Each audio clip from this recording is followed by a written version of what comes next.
Working?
Do we record? We do record, don't we? Yes. I'm confusing my different meetings. You're Yeah, live. somebody? You're live. It's live. It's live, Peter. Live and recording. Yes. Yes. Are you recording? Yes. Okay. Okay. Okay, thanks. I'll call to order the April 9th meeting of the Maryland National Capital Park and Planning Commission. Let's begin with a roll call. Mr. Adams? Chair Shapiro. Here. Commissioner Bailey. Here. Commissioner Dorner. Here. Commissioner Giraldo.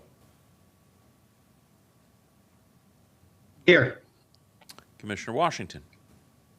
Present? From Montgomery, Vice Chair Zients. Here. Commissioner Bartley.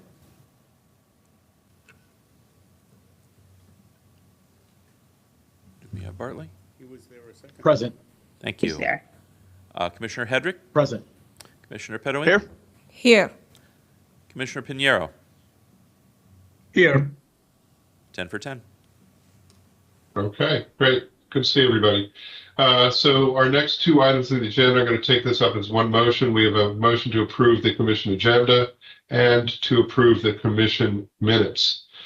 Is there a motion to approve the agenda and the minutes? So move. Second. Got a motion by Commissioner Giraldo, a second by Vice Chair Bailey. Commissioner Bailey, any discussion on the motion to approve these two items? If not, Mr. Adams, if you can call the roll. Chair Shapiro. Vote yes. Commissioner Bailey. Vote yes. Commissioner Dorner. Aye. Commissioner Giraldo. Aye. Commissioner Washington. Aye. Vice Chair Zients. Aye. Commissioner Bartley. Aye. Commissioner Hedrick. Aye. Commissioner Pedoin. I approved the agenda. I was not present for minutes, so I cannot do anything there. Thank you. Commissioner Pinheiro. Aye. That is 10 for 10 on the agenda, 9 for the minutes with 1 abstention. Great, thank you. Thank you all. Thank you, Mr. Adams. Next, under general announcements, you'll see a bunch of items. I'm not going to go through them, but you have the information related to these in the backup, folks. I would want to remind folks that the financial disclosure statements are due April 30th. I can't speak for the Montgomery side. I believe all the folks on the Prince George's side have done theirs. If there's any questions about, I don't actually know if it applies to newer folks, does it? I'm curious, because this is for last year, right? It's for 20. Yeah. Well, new, had to, Ms. Borden? the new members had Yes. to. Let me turn this it to Ms. Borden. This is Deborah Borden for the record. So the new commissioners who came on their respective boards, they have financial disclosures that occur at the time that they apply and during their vetting process. So that would take care of them until the next cycle, where they would then have to file. So, some people are going to be cycling off, and then new people are going to be coming on, and that's how it works. When they go through their first their vetting cycle with the county council, they have to do financial disclosures at that time.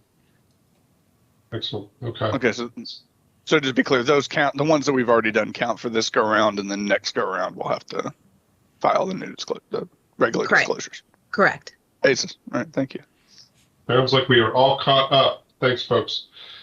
So next we'll go to item 4 under item 4 on our agenda, action presentation items. The first one is resolution 23-06, disposition of former Wamata property through a land exchange for the future Wheaton Urban Recreational Park. We've got a brief staff presentation on this, correct? Yes, sir. Okay, if you could introduce yourselves for all the commissioners and take it away. Mike Riley, Director of Parks.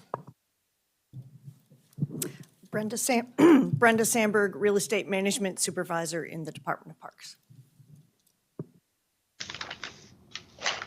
Great. Mr. Riley, Ms. Sandberg, take it away. We have a fairly brief presentation for you today. Normally on a land disposition item, it's a land disposition combined with a future acquisition, so it's a land exchange. We are here briefing you on this today because the Montgomery County Planning Board approved the disposition back in 2019. So it's been a long time, so not even the Montgomery County members of the board would have any memory or knowledge of it. So I'll try and run through it fairly quickly. Again, this is about Wheaton Urban Park Land Exchange. Quick background, 2012, the Wheaton CBD and Vicinity Sector Plan. And the sector plan had two main goals. There were some others as well, but the primary ones that we're dealing with today are that there's a need for more affordable and workforce housing and more parks to serve this growing community, and especially to provide some urban recreational amenities within walking distance for the many multifamily homes in that community. In 2017, the Parks, Recreation, and Open Space Plan and a new energized public spaces functional master plan was approved by the board. Those documents also reinforced the need for more urban recreational parks to serve people in our growing multifamily communities. And the energized public spaces quantitative analysis identified very specifically a deficit in active recreational amenities in and near the Wheaton CBD. In 2018, park staff identified that WMATA was selling this 3.8-acre parcel just on the north edge of the CBD, and that there was the opportunity there to meet multiple goals within that have been planned for this area. And that first by acquiring the property and then exchanging that land with Montgomery Housing Partnership, an established affordable housing provider in Montgomery County, we could meet both of these goals. In 2019, a letter of intent was signed between MHP and Montgomery Parks that outlined the way this process would go forward. In July 2019, the Planning Board approved the acquisition and the proposed land exchange. The resolution the Planning Board approved at that time is an attachment to the Commission of resolution that is in front of you today. And then in November of 2019, the Montgomery County Council approved CIP budget amendment to fund this the acquisition of this property using county GO bonds, and that included language about how they supported the land exchange. And then by the next summer, we were actually able to go to closing. So this is one of those pieces we called county titled parkland, titled to the county, but it was purchased using GO bonds, county bonds that were appropriated to the commission. So the proposed land exchange is to exchange the former WMATA parcel, and the next graphic will show you more clearly where that is, for a property known as Amherst Parcel B, owned by MHP, so that in the end, it would end up being something like this. In a few years, you'd have new affordable mixed income housing on this area in pale blue. And then this is a concept sketch from back when we did the acquisition in 2019 of what might be able to be provided within this new park. The results of the land exchange, a better housing on the WMATA site and a better park on the MHP Amherst Parcel B. Here's a little more details about why you can get better housing on the WMATA parcel and a better park on Amherst B. The Amherst Parcel B is a little flatter. It's surrounded on two of its three sides by roads with sidewalks and bike paths being built. Better urban design, flatter terrain, so it's easier to create the park amenities we want. The WMATA parcel is up on Georgia Avenue, the main thoroughfare, easier connectivity for residents to get to the CBD, opportunity to do some better urban design in this area. And the new thing that has come up in the last 6 months or so is that WMATA parcel combined with a portion of the Amherst of the MHP property makes the site big enough to support housing and a new county cultural arts center. That is something that is going through the process from the county along with MHP. So here's the current proposed site plan that's been developed by by MHP. They are getting ready to submit a sketch plan. And this sort of shows you the concept. And you just see a little note saying Arts and Cultural Center. That would be on the lower levels of Building 1, close to Georgia Avenue. But the land exchange is still directly between MHP and the Commission and Parks. So the next steps. Today, presuming you vote approval on this resolution, that will finish the Commission's approval for the disposition of the former WMATA parcel. The Montgomery County, because it's county title parkland, also has to go through their disposition approval process. They are in the process of doing so.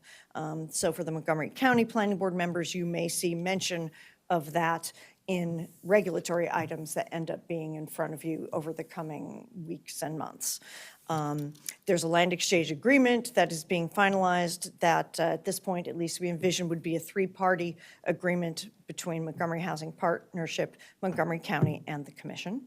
MHP and the county will work through the regulatory and development approvals for this plan for housing and a proposed cultural arts center.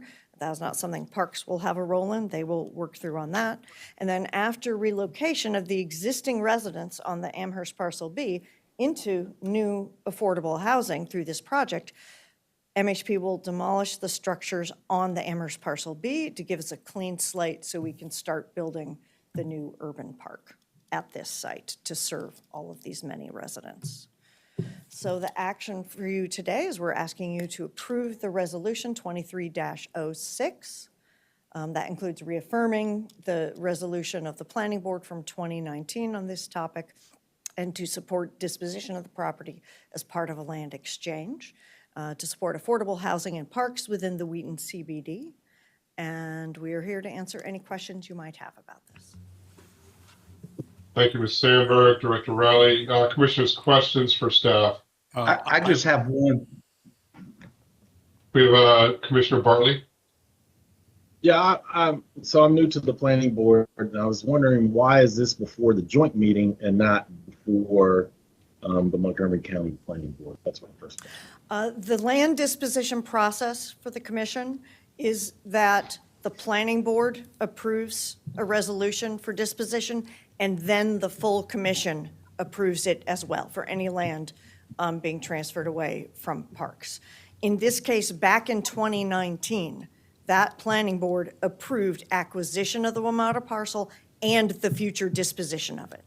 So our legal staff, I do not know if Megan Chung is on the call, but perhaps Deborah Borden can answer that. It was determined that the planning board had already approved the disposition, so we're now doing the second step in our disposition process, which is bringing it to the full commission. And will we? Is this going to be a total public construction of the housing, or is it going to be a combination public-private partnership? The Montgomery Housing Partnership is a private entity that does affordable and mixed use and workforce housing. As with many private organizations that do that throughout Montgomery County, they have a combination of funding sources that support them, federal, state, private grants, as well as their own funding. They own a lot of affordable housing in the Wheaton area, a lot of housing, and they do a lot of projects.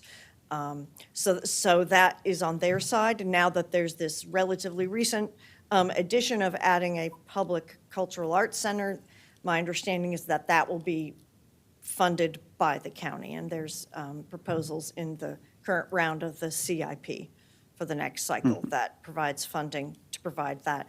Again, that's the county providing that. Building the park, once we get the clean slate, is on the Parks Department.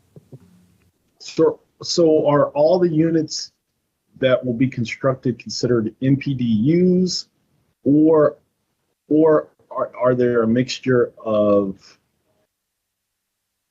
non-MPDU and then MPDU units, or all these units MPDUs? The actual development project will be in front of the planning board for your review and approval through the regulatory process. But in short, it's a deep, MHP focuses on deeply affordable housing in a mix of income regions. and not MPDUs. I think Director Stern has her hand raised. She may want to answer some of this too. Is that correct? Yes, yes, and Brenda actually just covered what I was going to point out. Again, Tanya Stern, Acting Planning Director, Montgomery County Planning Department. The MHP development project will come to the Montgomery County Planning Board and we'll go through the regulatory review process. So you will see this project later on. Okay, thanks, Commissioner Bartley. Commissioner Hedrick. And then Commissioner Giraldo. All right, great. Thank you. I had some questions about the project, but I will see MHP's project come through. I assume that they'll do some combination. Do we have a general idea what the size might be with that? It's a fairly large plot of land. Like how many units? Can I recommend that for questions related to the development proposal that we save those for when this application goes to the board? All right. In the presentation, you mentioned the people currently living in the apartments, the Pembroke Square, that are over there, are going to be given first access to the new apartments that'll be built. Is that correct? I imagine that's a Director Stern question as well. When you get to when you actually get to the proposal. Yes, these are very good questions that can be addressed when this matter comes to the Montgomery County Planning Board. But we will definitely take note of them to make sure that they will be answered. Excellent. All right, Commissioner Hedrick, anything else?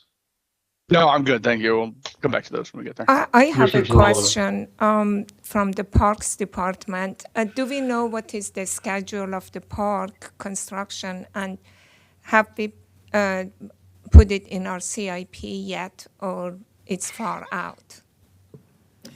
We're waiting. There's been a couple of years delay because of COVID and other factors. At one point, we thought this would have been done by now, but when we acquired the property in 2020. But now that it's moving forward on a fairly fast pace, as far as I understand, the sketch plan documents have already begun to be submitted to planning, so it's beginning the development process. I don't have a set deadline for when we would get the blank slate to build, but it's something we will have to work on between now and then as far as design, funding, et cetera. Yeah, I think the fair answer at this time is, we will closely monitor the work of MHP and county government on developing the project, their project, once the property is exchanged, and we'll try to time it so that we do our planning and design process so that the minute that the Amherst site is available for our construction, that we can come in and build the park. That would be our goal, but at this point, I have to be honest that any public statement about the timing of when that park delivered, given that we're kind of at the mercy of the pace of the county government and MHP, would be a little bit premature. Yeah, I understand that. Do we still have the facility planning? At least we include the facility planning for a good cost? We do. We have, in my next park director's report, I'll talk a little bit about the general concept of the park refresher program. We're doing projects in two different ways, refurbishments of community parks. The Park Refresher Program is a level of effort program that gets millions of dollars a year of park bonds and program open space. And we don't really do what's called a facility plan anymore, because we try to do the public input and the design process to lead directly into construction instead of going back to the council for an additional appropriation. As you know, the facility planning process is a two-step process that elongates the time frame between planning and ribbon cutting, and we're trying to do it shorter. Whether this will be a new park, it will probably go through the facility planning process now that I think about it, and that would be a multi-year process. Okay, thank you. Thank you, Commissioner Giraldo, and then Commissioner Pinheiro. Just briefly, the project looks very exciting. With regards to the urban park, I have to know, I looked at the sketch, but I didn't see a dog park in there. Is that planned? I saw it's because it's so dense, the area. Unknown.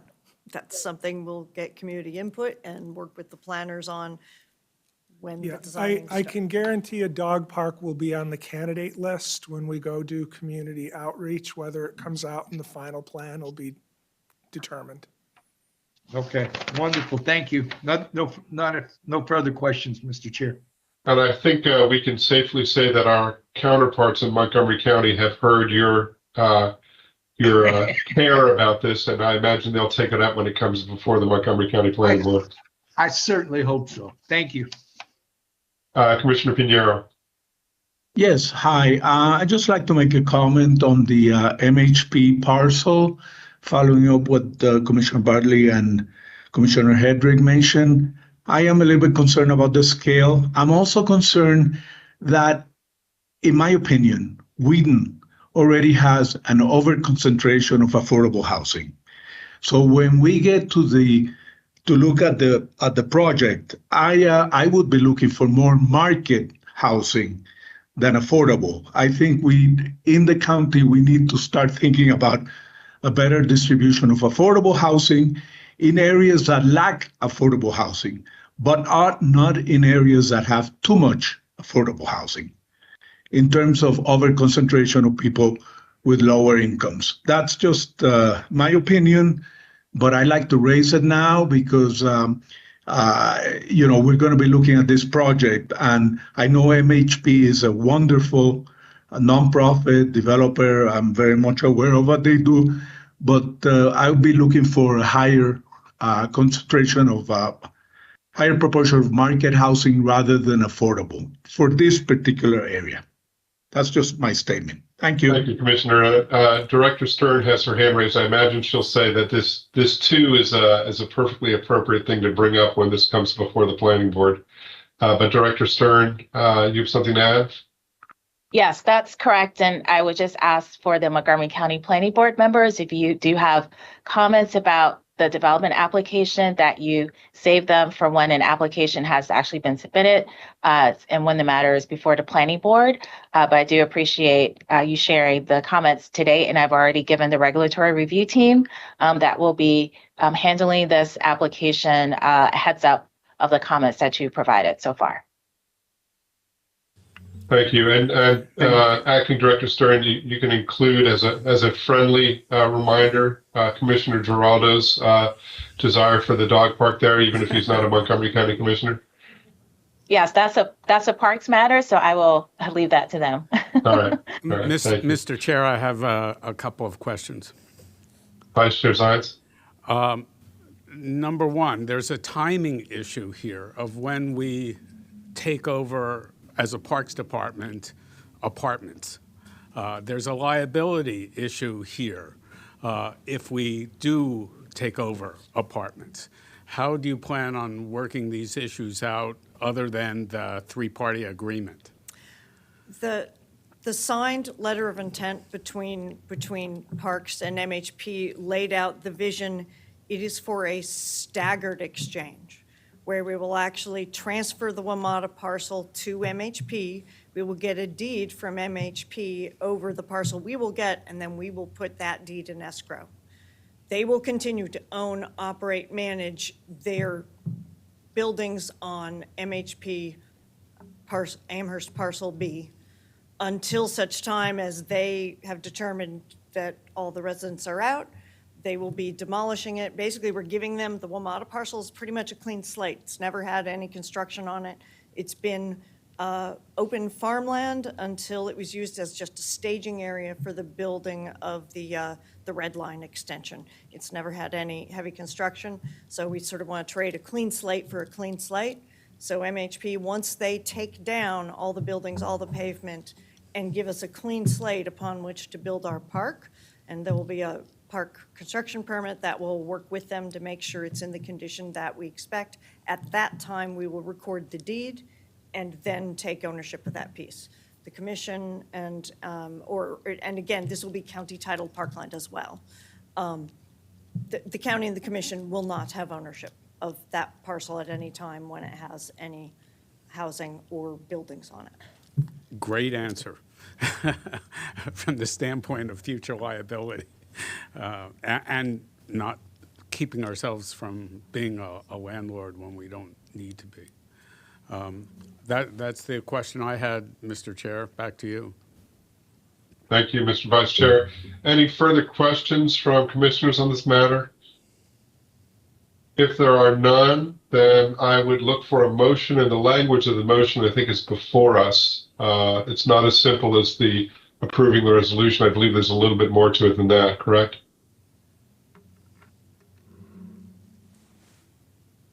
So do you see the language before us? Then I'll look for a motion. Mr. Chairman, I move that we approve M-NCPPC Resolution Number 23-06 to adopt the Montgomery County Planning Board's findings, accept the Planning Board's recommendation, and approve the disposition and conveyance of the former WMATA property as recommended and imposed in MCPB Resolution Number 19-103 as part of a land exchange to support affordable housing and parks within the Wheaton CBD. Second. We've got a motion by Commissioner Washington, a second by Commissioner Giraldo. Any discussion on the motion? Seeing none, Mr. Adams, can you call the roll? Chair Shapiro. I vote aye. Commissioner Bailey. You're on mute, You Commissioner. are on mute. Vote aye. Thank you. Commissioner Dorner. Vote aye. Commissioner Giraldo. Vote aye. Commissioner Washington. Vote aye. From Montgomery County, Vice Chair Zients. Aye. Commissioner Bartley. Aye. Commissioner Hedrick. Aye. Commissioner Pedoim. Aye. Commissioner Pinheiro. Aye. It's 10 for 10. Thank you. Thank you, Mr. Adams. Next item, thank you, staff. Thank you, Director Rowley. Thank you, Ms. Sandberg.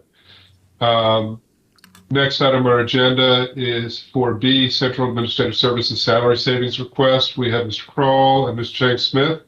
This is an action item as well, I believe, and take it away. Asantha, if I might, Yes. John Kroll, Corporate Budget Director. You will find, I think the agenda actually stated that this was a handout, but it did make it into the packets, pages 25 to 30 on the PDF version, 23 to 28 on the paper version.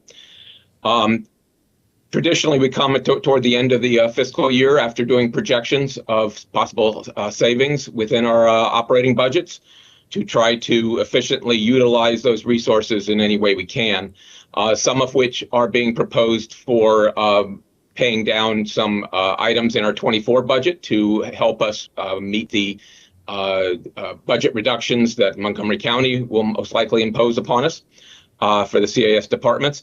And then then there's a number of other requests that are delineated in the memos, with the outstanding or the end request being that any dollars that we can attribute at the end of the year to savings would then flow to the prospective ERP project, replacement project, because as we suspect, the budget that's been allocated for that will be insufficient for that project.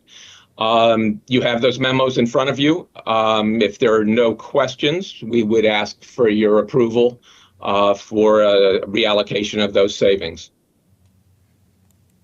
Thank you, Mr. Kroll.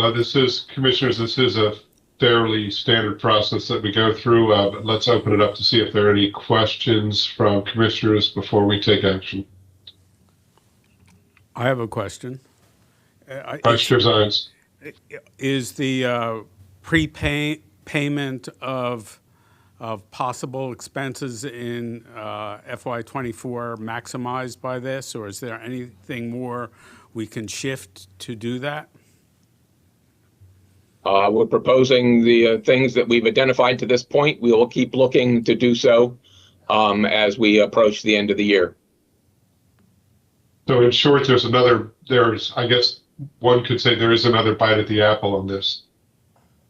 May well be. Okay. And do I have the total right? It's 388,000 on circle page 27. Well, you should be looking at a number of pages because we have memos from each of the CIS departments. On 27, that's for legal, and that is 388,000, but there are varying amounts on the referenced in the other memos. Can you give me the total shift here? In a minute. I think our corporate budget director is getting his calculator out.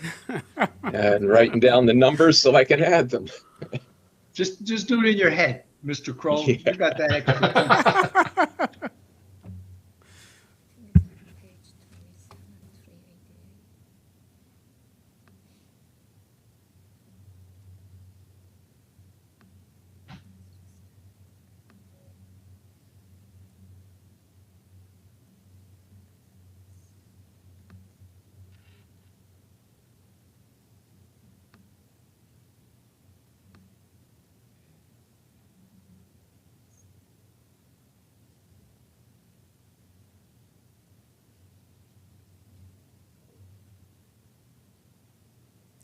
Well, just in the, for the. 2,047,000. That's Between just five what I was going to departments. say, John. I had that right at the tip of my, you beat me to it. You're a better man than I. And what do we expect in the next round of this? About an equal amount, or? No, we've done the projections to the extent that we can. If you know, there may well be additional salary savings if people leave between now and the end of the year, that sort of thing, or that some expenses don't prove out. But that's what we are projecting at this moment. And for legal, it says 100,000 for outside counsel. Do we have a need for outside counsel now, or is that perspective that might save funds for next year, in next year's budget? This is Deborah Borden, General Counsel, for the record. So that 100,000, part of that is that we have a line item for outside counsel that we budget for every year. We have gone over that line item. We have not gone over our total budget, but we have gone over that line item. And so I want to backfill that line item with salary savings because we've already gone over it. We've already spent that money. And so that to the tune of $69,000. So I'm backfilling it, and then I'm putting a little extra to get us through to the end of the year.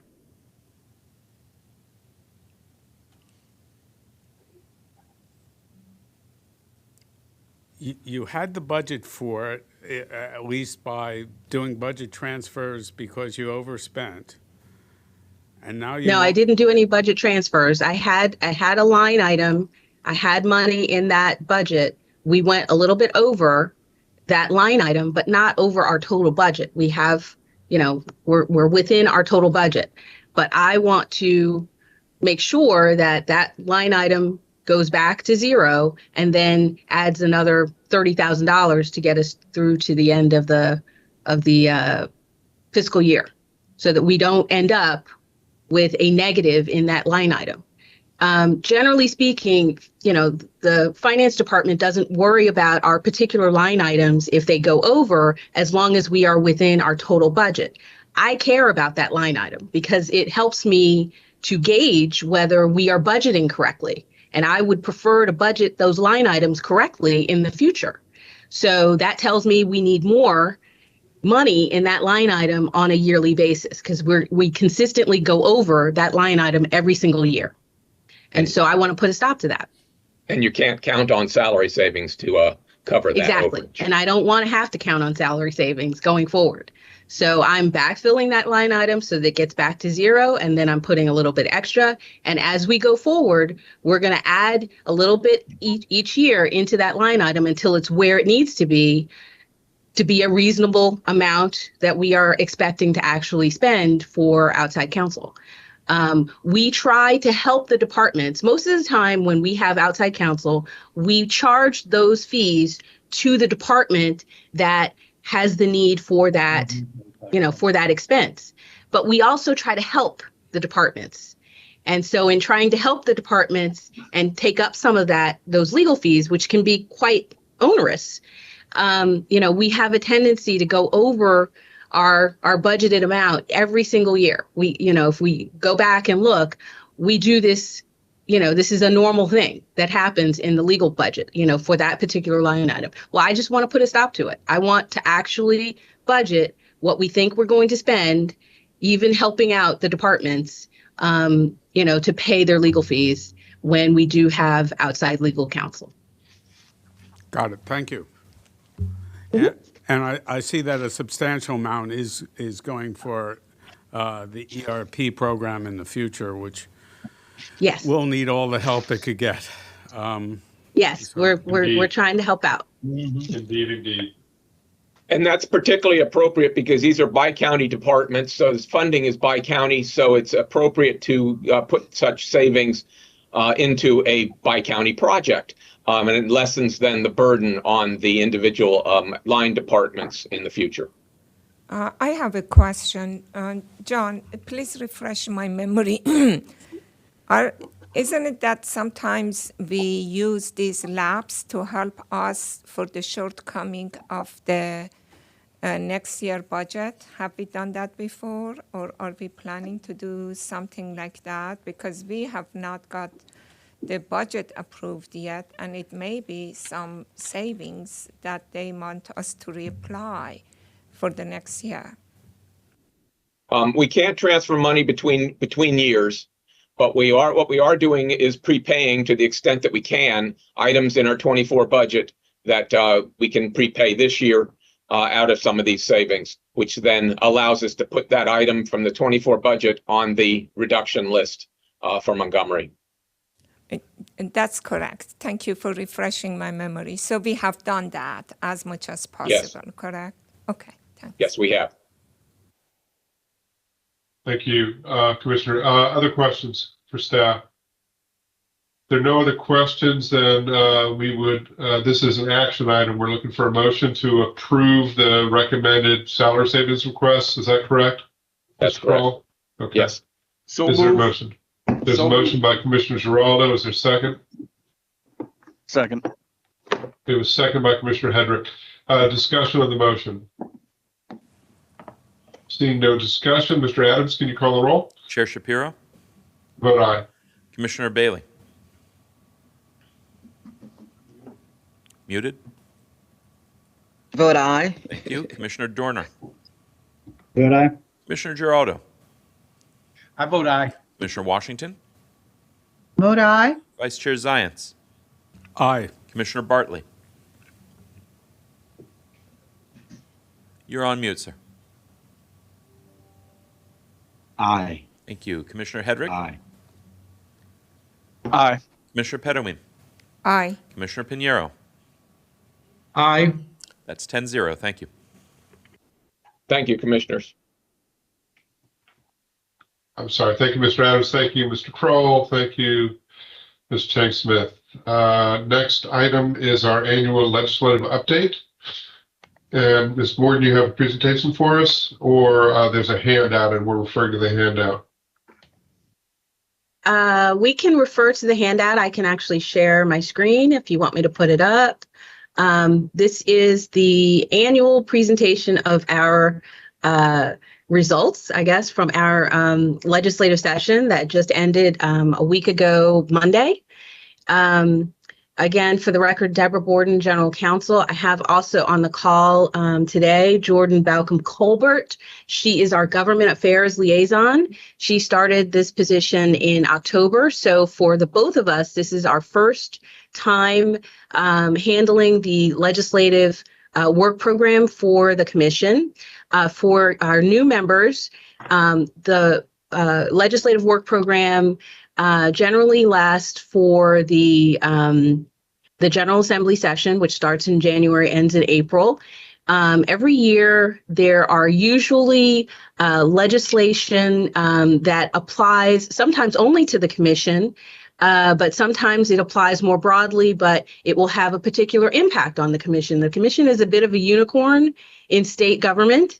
And so we found that it's very important for us to watch legislative matters very closely during the session, because if we don't, we can get some pretty terrible surprises at the end. And so in order to avoid that, we have traditionally assigned, the general counsel had actually traditionally assigned himself to go to Annapolis and work with legislators, work with sponsors directly, and he would then bring in either an attorney or a paralegal to help him through the session, help him develop position statements, help him set up meetings, etc.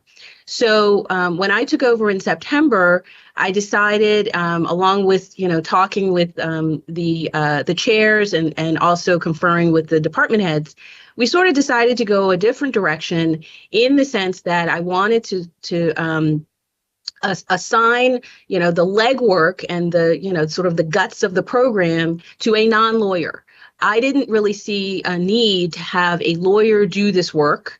I thought that if we could get someone who has a public affairs background, but not necessarily a licensed attorney, that we would have more luck with having this person fill in a year-round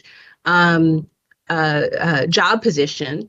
We had lots of turnover in this particular position. We couldn't keep an attorney in this position. We'd have people come, stay for 3 months, and then leave, which is not really helpful to the agency. It doesn't build up that sort of institutional knowledge. And there just seemed to be this constant, okay, we're doing things differently this year. And then the following year, it would be the same thing. So I wanted to get away from that. I wanted some consistency, and I wanted to maybe try to do this work without assigning it to an attorney necessarily. So we developed this new job that we call the Government Affairs Liaison. It is a non-attorney position in our office. The position reports directly to me as the general counsel. And this was our first time out of the gate. So I think overall we did a great job. I think I can say that without seeming to pat myself on the back, because most of it was done by Jordan. I mean, she did a lot of the yeoman's work on this. And the kind of work that I'm talking about is reaching out to the chiefs of staff, reaching out and getting meetings set up, talking about the bills, going to Annapolis, walking the hallways, because honestly, that's how things get done. You run into the legislators that you need to run into. Oops, hey, I see you there. We need to talk about this bill. When can I come by? You drop into their offices, bring them a coffee mug, and then start talking. That's how things get done in Annapolis. You have to be there. So that is what Jordan did. She was there throughout the legislative session, and I worked with her closely, supervising, but still getting my other work done and still doing my other assignments that I needed to do in order to continue to run the department. So I think that worked really well. We had some pretty meaty legislative issues to deal with this year. It certainly was not a quiet year for us. Right out of the gate, I think in December, we found out that there were a trio of commission-focused legislative bills that were coming particularly from Senator Kramer on the Montgomery side. But these were bills that were very impactful, particularly the task force bill, where he proposed a task force that would look at splitting up the commission, basically abolishing the commission, turning it into something that is not a bi-county agency, which is basically the same thing as getting rid of it. So that was our first foray. And so we had to both get our internal people aware of what was going on. We had to parse through the legislation. We had to do some outreach to our delegation members. It was a full court press, basically. We testified, we put together position statements, and then we had to talk to the sponsor and see if there was any areas of compromise. So it was it was a pretty hairy thing to have to do your first time out. But we managed it really well, I think, and then we went on to other issues that were also really impactful, like the Forest Conservation Act bill. That bill had been percolating for a long time. Chesapeake Bay Foundation has been very clear that they want to see Maryland go to a no net loss tree conservation approach, where we do not lose trees, where if you are cutting down trees, you are doing enough mitigation that it replaces the trees that you are cutting down, so that we are not having a net loss of tree cover in the state of Maryland. That has been their focus for a number of years. And so this year, it all came to fruition, and we got a bill, and the bill was really comprehensive, and the original bill was really problematic. And so we had to work very hard. We used our subject matter experts, the environmental planners. Those were our foot soldiers. They went through all of the various drafts and various proposals. We worked really closely with the county governments. They had an interest in a lot of the provisions that we were concerned about. And so that was very time consuming. And it was also challenging because, the agency is large, and we have, our bi-county-ness basically means that we have different interests sometimes. And so we had to make sure that those interests were all represented in the position statements that we put together and in our negotiations, because it ended up being a fairly extensive negotiation with Chesapeake Bay Foundation, the sponsors, MACO, and everybody else in the state. So that was, that was ultimately successful. We did get a number of concessions, most of the really important concessions that we were looking for. We were very successful in getting those put into the final bill. And I think, pretty much we're pretty happy with it. We are going to, now that we're out of session, we're going to focus on all of the follow-up. So anything in any bill that has anything to do with us that we have to produce a report on, that we have to have a meeting on, that we have to do any sort of follow-up, we're going to be able to follow those up, contact the affected departments to make sure that they're aware of any follow-up that they need to do, make sure that they're aware of their deadlines, because almost all of these bills have additional work that needs to be done in order to get us to where we need to be in compliance. The other really big consequential bill, the cannabis bill, while cannabis doesn't necessarily have a whole lot to do with park and planning, the employment ramifications of that bill do have a lot to do with us. And we are working right now to get together some recommendations on policy changes that we need to do in order to make sure that our drug policy, our drug-free workplace policy, is adjusted to comply with all of those requirements that are in the cannabis bill. For instance, it probably will be a recommendation that we will come to the department heads with regarding doing a carve out for cannabis, so that we only do testing. We'll have a list of jobs that will be safety sensitive, that will be no fault. So you cannot test positive for cannabis if you are working in the daycare. You cannot test positive for cannabis if you are a police officer.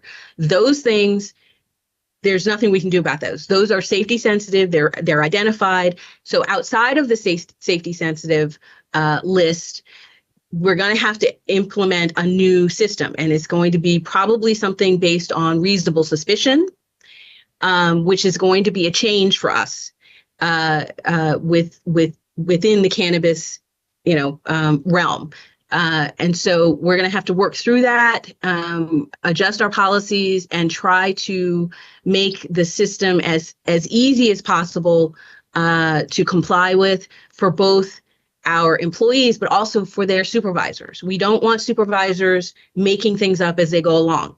We want them to have clear checklists and clear understanding of what reasonable suspicion means and what it doesn't mean. So we're working on that, and those are the kinds of things that we'll have to do in terms of follow-up after the legislative session is over. So we have lots of ideas about what we're going to do now that this session is over, and we have, an idea of what we're doing in terms of, how we want to go forward. But if anybody has any suggestions for us, we are open to them. We are, just really glad that we were able to be so successful in our first time out. And we're just looking to make sure that we are even more organized for next year, and that we have our strategic goals and issues ready to go well before the start of the next General Assembly session. So I will stop there and see if there are any questions. Thank you, Ms. Ford. First of all, let me just say it was a very successful year, and that's because there was a whole lot of good work done by you and your team, you and Jordan. And I like this approach. I think this approach and these kind of resources that we're dedicating to it is the right way to go. So thank you, and thanks to you and Jordan for all the hard work. So we have a few hands raised. Let me start with Commissioner Washington. Thank you, Mr. Chairman. I really wanted to build upon what you just said and commend our General Counsel Borden and say hello and welcome to you in terms of your last name. Can you all hear me okay? Yeah, you broke up a bit, but we can hear you now. Oh, okay. I'm just sending a lot of accolades and congratulations to our legal team. And I also wanted to say that the new reporting format is absolutely phenomenal. It's intuitive. The hyperlinks are there, easily access the bills, and for being so thoughtful and putting that together and thinking about us, the end user, in mind. And again, congratulations on a fantastic session. Thank you, Chairman Washington. I just wanted to say I appreciate that. Deborah and I worked really hard to make it interactive, fun, and really informative, and we're thankful for that feedback. Thank you so much. Thank you all. So next we'll have Commissioner Dorner, then Commissioner Bartley, and then Director Tyler. Commissioner Dorner. Yeah, I'll highlight also the same thing that Commissioner Washington said, that I like the new format, and I really like the little icons about like passed and failed that are color coded, because then it makes it easy. Like, I mean, it sounds maybe kind of silly saying it, but like that's really useful as I'm kind of scrolling down a 40-page document just to know, like, if I want to look at the bills that failed or passed, or want to look quickly and just know, like, the color coding is really helpful. It draws the eye. So I appreciate that, certainly. I wanted to ask about one piece of legislation that I didn't see in there. Maybe I missed it as I was going through. House Bill 1057, which was PG 40622. Recommendations were supposed to have been submitted to the county council in Prince George's County about a week ago for that bill. And this is the Recreation Blue Ribbon work group that was going to try and dismantle our park system in a way that probably would not have been very advisable if you had asked the actual people who run it. And we had a lot of opposition from people who didn't know, who weren't really informed about what happens in the county and all the things that we do for a variety of citizens, not just the ones who are going to be pro athletes, but the sort of like everyone out there, like people who are elderly, people who have disabilities, people who want to learn about computers and who want to do arts and different things that are offered in our park system, that folks who just didn't bother to learn about them decided to pass legislation about it. So do we know kind of what's happened with that work group and sort of the next steps with it? Yes, we do. I'm so glad you asked about that. So the legislation was written so that the report was due after the close of this year's legislative session. So it was done on purpose so that they didn't feel pressure to try to craft legislation basically at the last minute. So we did get the report. I saw it, I think, about 5 days ago. We did get the report, and the report was unanimous among the committee members, the Blue Ribbon Committee members, that they did not recommend a separate sports authority for Prince George's County. So that recommendation, as far as I know, went to the county council and the county delegation, and the county council is considering that recommendation as we speak. But that is the recommendation from that Blue Ribbon Committee. All right, And let me just say, for a moment, you had me really nervous when you said it was unanimous, and then you paused. I was like, oh no. I did that on purpose. So that's good news. Thank you. Is that Commissioner possible Jordan, let me just that say- that recommendation to be shared with us? Is Sure. we have the Absolutely. report, Thank you. Commissioner. We have the can send report. it to all commissioners. Yes. And let me just say that Director Tyler is on the line, and his team, I think the representatives of the Blue Ribbon Task Force were Deputy Director Ramos and Bill Sheehan, and they did an excellent job, and the team overall did an excellent job of really transparently providing all the information that the task force asked for. And that it was a job well done, and we were all tracking it closely, and it's a real testament to the effectiveness of this department that the commission, that the task force that recommended that things are, that the way things are working is perfectly adequate. So great work, team. Yeah, it's definitely good news. And just for kind of like one very sort of side bit sort of information to share, one of the other reasons why I think it's helpful to have the bi-county commission is just for continuity of like how we work across the counties and how we develop the counties and sort of the planning and recreational options we have. So I wanted just to thank Director Tyler since he is on, because I had reached out to ask about the parks trail systems and some policies that we had passed probably like 4 years ago that have just been kind of continuing forward in terms of trail usage and e-bikes and scooters and stuff. And I'm meeting with some of his staff tomorrow after we get out of the planning board to talk about that. And what we've been doing is we've mirrored some of the state legislation, but we've also been reaching out. His staff have been working with the Montgomery County side and figuring out like what are the rules and how do they do it in Montgomery County, and then aligning our directives with Montgomery County. So that way it's the same thing as you're crossing across the county lines, and we're not having two totally different rules and two totally different practices between the counties. And I think that it's a small way of showing like why it's important to have this regional kind of planning, because you have metro transit-oriented development in both counties.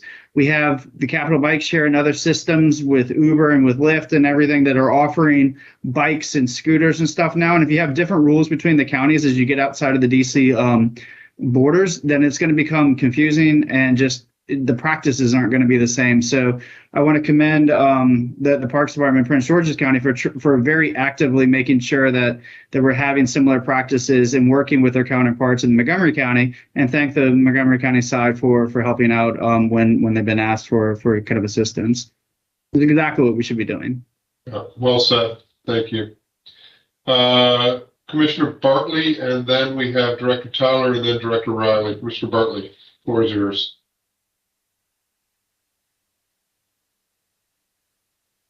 Thank you for your presentation. I really appreciate it. I think it's an excellent idea to have a full-time staff member or contractor involved in a legislative session. It is a relationship business, and knowing the legislators and interacting with them on a personal level does get the message across and help steer legislation in favor of our citizens in the Maryland National Capital Parks and Planning Commission. Thank you for also being at the forefront with regards to the marijuana legislation. I think it's vitally important that as a public entity that serves the general public in public spaces with public employees, that we be out in front of this. One of the things that I think is most important is making sure that we do an examination of all the positions that interact with the public using vehicles, dangerous equipment, and interaction with adolescents. And then also, unfortunately, I don't know if there's going to need to be a study or investigation with regards to people using our parks to use CBD products. People who don't use CBD products or marijuana products have a right to be shielded from the secondhand smoke and effects of CBD. But thank you for being proactive in this, and thank you for having your eyes open and looking forward to where we're going with regards to our state's laws. Thanks. Excellent, Commissioner Bartley. Appreciate that. Director Tyler and then Director Riley. Well, good morning, everyone. Thank you, Chair Shapiro, for the opportunity to just say a quick word. But I wanted to thank General Counsel Borden, and I echo everything that she said, and also Jordan for an excellent session.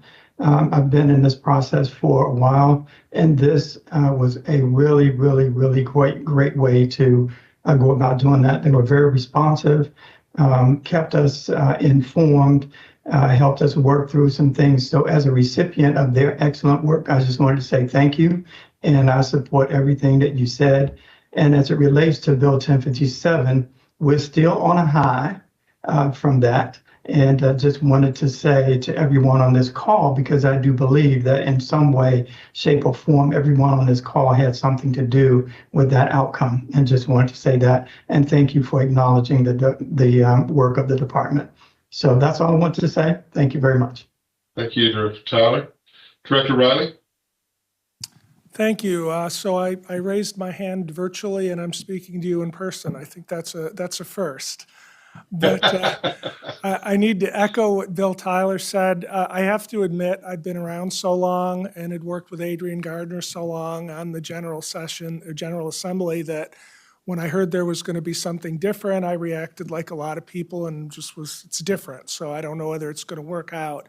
But I just want to say from my perspective, it was a huge improvement. I really need to thank Jordan and Deborah, particularly for holding our hands throughout the session. It is not intuitive for us, even those of us who have been along, about how you interact with the session in Annapolis. I still can't believe I was sitting in my house at 9:30 at night arguing with Senator Ben Cramer about whether the residents of our respected counties value the services we provide or they don't value the services we provide. But she had us submit our written testimony at the right time. She had us testify virtually at the right times, and it was a big improvement, and I just want to say a big thank you. Thank you, Director. Director Stern? Hi, also just wanted to echo what the other directors have said in terms of my appreciation to Jordan and to Deborah for working with us during this legislative session. As you all know, the Planning Department in particular, as well as the Montgomery County Planning Board, were the subject of very, very high profile bills, and that we did have to work very closely, very collectively to put together a strong force to address those bills. And I just wanted to say in particular, Jordan was super helpful to me as well. It was mentioned earlier, the importance of walking the halls. I was in Annapolis one time. I'm in the Montgomery County Montgomery Executive Leadership Program, and we had a day in Annapolis. And I contacted Jordan and I said, let's talk about how we can leverage my time in Annapolis to deal with the bills that affected my department and the commission. And so she worked very closely with me and met up with me when I had some free time. And we literally did walk the halls and was able to get into a couple of a delegate, I think a delegate in a senator's office, and to be able to talk with their staff.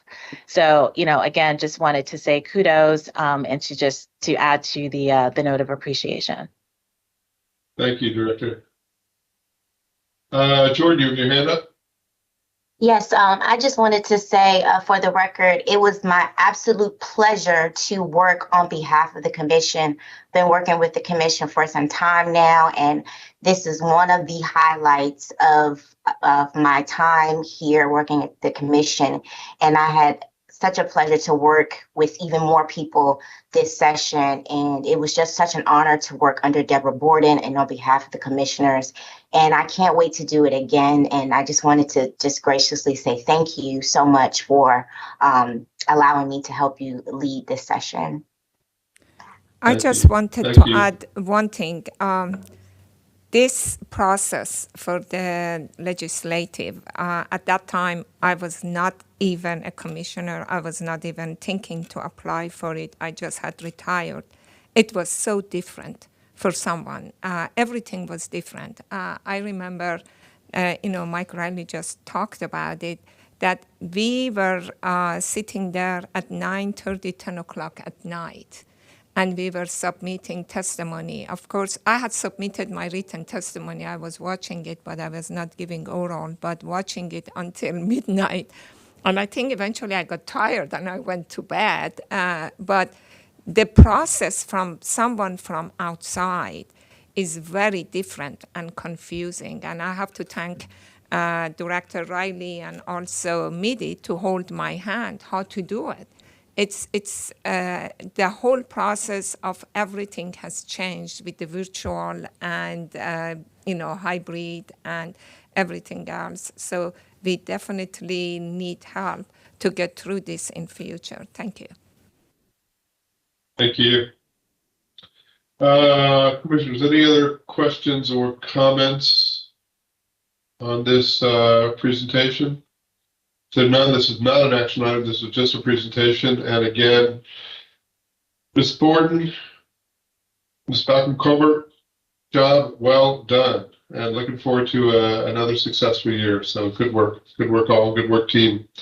Thank you. We'll move on to the agenda. Next on our agenda, these are officers' reports. We'll start with the executive director's report. This is for information only. Do you have anything that you want to bring to us, Ms. Shank-Smith? Yeah, I just wanted to thank the departments for greatly reducing the number of delinquent performance evaluations. And I just really, I'm just really amazed to see those numbers drop, especially for Parks and Rec. And you all have done a really tremendous job with that. And I just wanted to say that, that you see a lot of zeros, which are great. That means they're not delinquent, which means people are getting paid on time. So, there's just a little bit more cleanup to do, but just wanted to mention that that trend is going in a good direction. Right. That's nice to hear. Thank you for the kind words as well. Next, we have the second treasurer's report. We have no report scheduled for this. And general counsel, is there a litigation report that you have in addition to what you've already talked about? No, I'm just here to answer any questions if anyone has about our litigation matters. Okay. Any questions for any of our officers, commissioners? Yes, Commissioner Bartley. Commissioner Bartley, floor is yours. Hi. Thanks for the litigation report, Ms. Borden. I was wondering, do you all hire outside counsel to take on these matters, or is it all internal primarily?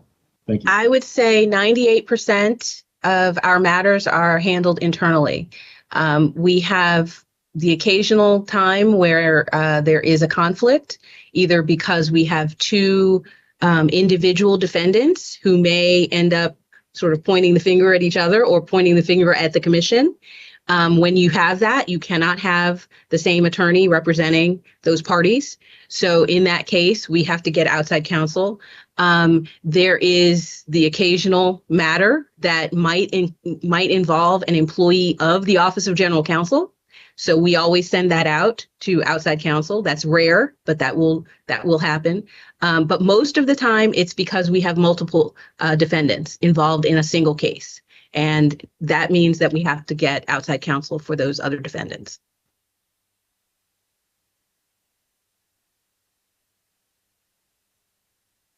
All right, Commissioner Bartley. Wait, you're on mute, Commissioner Bartley, if you're speaking.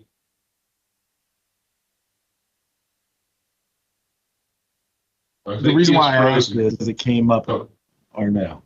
Go ahead. We can hear you now. Can you hear me? Yes, sir. Yeah, I think I'm frozen. We can hear you. I would turn off your video. Okay. It might help. So the reason because it came up. Commissioner Bartley, you're frozen. Can you turn off Can you your hear me video now? and see if we can just do audio? Testing 1, 2, 3. Now we can hear you fine.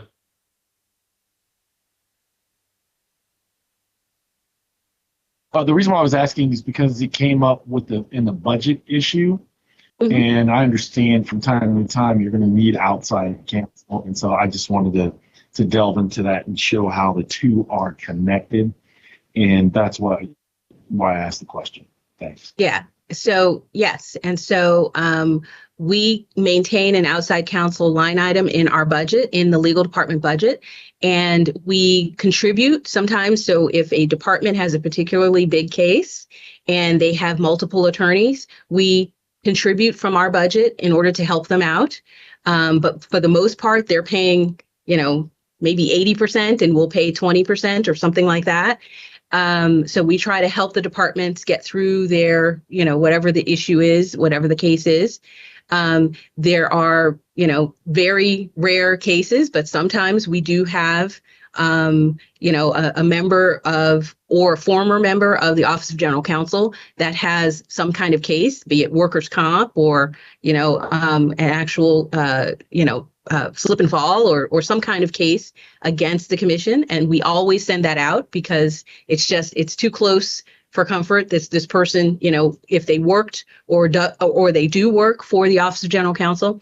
And then there's the odd issue that may come up substantively because we're your in-house counsel. If we were really involved in making a decision more than usual, or more, just more of a witness in some matter, then we might step back and have outside counsel take a case. That doesn't happen very often, but it can happen.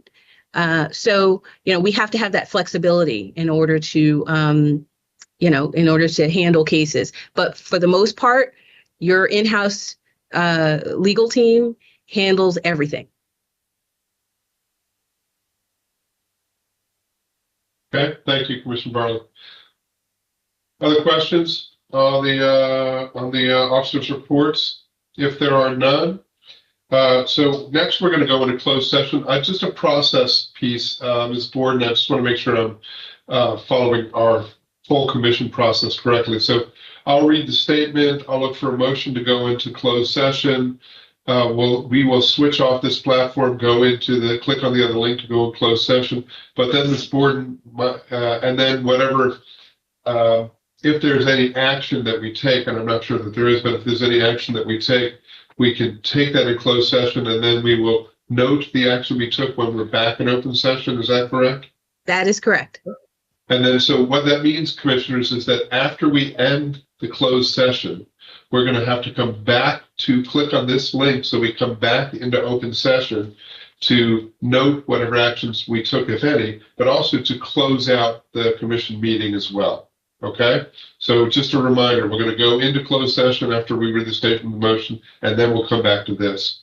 So, pursuant to the Maryland General Provisions article of the Annotated Code of Maryland, Section 3-305B1, 7, 9, and 15, a closed session is proposed to consider matters related to collective bargaining negotiations within the municipal and county government employees organization, to preserve the commission's negotiating position, and to discuss cybersecurity matters that pose a risk to security assessments or deployments related to information resources, technology, network security information, and deployments of or implementation of security personnel, critical infrastructure, or security devices in order to government network privacy, to assist with, I assume it means, government networks privacy and security, and to consider personnel matters related to one or more specific individuals and obtain legal advice pertaining to the same. So I would look for a motion to go into executive session pursuant to what I just read. So move. Second. Got a motion by Commissioner Giraldo, second by Commissioner Washington. Any discussion on the motion? Mr. Adams, please call the roll. Chair Shapiro? I vote aye. Commissioner Bailey? Vote aye. Commissioner Dorner, Vote aye. Commissioner Giraldo, I vote aye. Commissioner Washington, Aye. Vice Chair Zients, Aye. Commissioner Bartley, Aye. Commissioner Hedrick, Aye. Commissioner Pedoin, Aye. Commissioner Pinheiro. Aye. Unanimous. Thank you. Thank you. All right, I'll see you on closed session. Okay.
Chair Excuse me. Shapiro, please hold on one moment. We're not live yet.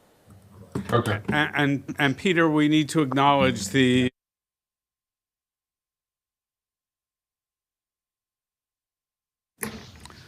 I'm live now, so continue. we need to acknowledge the approval of minutes in closed session. Oh, okay. So we did do that, Deborah. I stand corrected.